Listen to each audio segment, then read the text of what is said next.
നമ്മൾക്ക് ഫോളോവേഴ്സിനെ പെട്ടെന്ന് കൂട്ടാനുള്ള മാർഗ്ഗമാണ് പ്രൊഫഷണൽ ഡാഷ്ബോർഡിൽ നമ്മൾ ആദ്യം ക്ലിക്ക് ചെയ്യുക.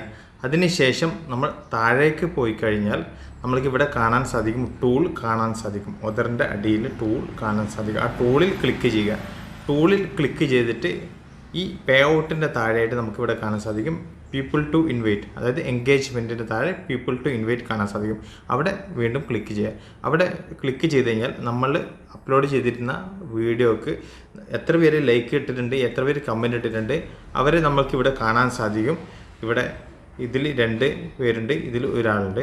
അപ്പോൾ നമ്മളിവിടെ ഇൻവൈറ്റ് കൊടുത്തു കഴിഞ്ഞാൽ അവർക്ക് ആരാണോ ലൈക്ക് ഇട്ടത്, ആരാണോ കമൻറ്റ് ഇട്ടത്, അവർക്ക് നമ്മളുടെ ഫോളോ ചെയ്യാനുള്ള ഇൻവൈറ്റ് പോകുന്നതായിരിക്കും. അതുപോലെ തന്നെ നമ്മൾ തൊട്ട് താഴെ വേറെ ഏതെങ്കിലും ടെക്സ്റ്റിനോ ഫോട്ടോ ഒക്കെ ലൈക്ക് ഇട്ടിട്ടുണ്ടെങ്കിൽ അതിനും ഇൻവൈറ്റ് പോകുന്നതായിരിക്കും. ഓക്കെ, അതുകൂടാതെ നമുക്കിവിടെ ഇൻവൈറ്റ് ഫ്രണ്ട്സ്, ഇതിപ്പോൾ പേജ് എന്നായതുകൊണ്ട് നമ്മൾക്ക് ഇതിൽ സ്വിച്ച് നെക്കി കഴിഞ്ഞാൽ ഡയറക്റ്റ് നമ്മുടെ പ്രൊഫൈലിലേക്ക് പോകുന്നതായിരിക്കും. പ്രൊഫൈലിൽ നമ്മൾ ഈ പേജ് ഫോളോ ചെയ്യാത്ത ആരെങ്കിലും ഉണ്ടെങ്കിൽ അവരൊക്കെ ഇവിടെ കാണുന്നതായിരിക്കും. ഇതൊക്കെ നമ്മൾ ടിക്കറ്റിന് ശേഷം നമ്മൾ സെൻഡ് ഇൻവൈറ്റ് ചെയ്ത് കഴിഞ്ഞാൽ ഈ 13 പേർക്കും അവിടെ പോകുന്ന 13 പേർക്കും ഇൻവൈറ്റ് പോകുന്നതായിരിക്കും. അങ്ങനെ നമ്മൾക്ക് ഫോളോവേഴ്സിനെ കൂട്ടാൻ സാധിക്കുന്നതായിരിക്കും. ഈ 2 മാർഗവും നമ്മൾക്ക് ഫോളോവേഴ്സിനെ കൂട്ടാൻ വേണ്ടിയിട്ട് സാധിക്കുന്ന മാർഗമാണ്.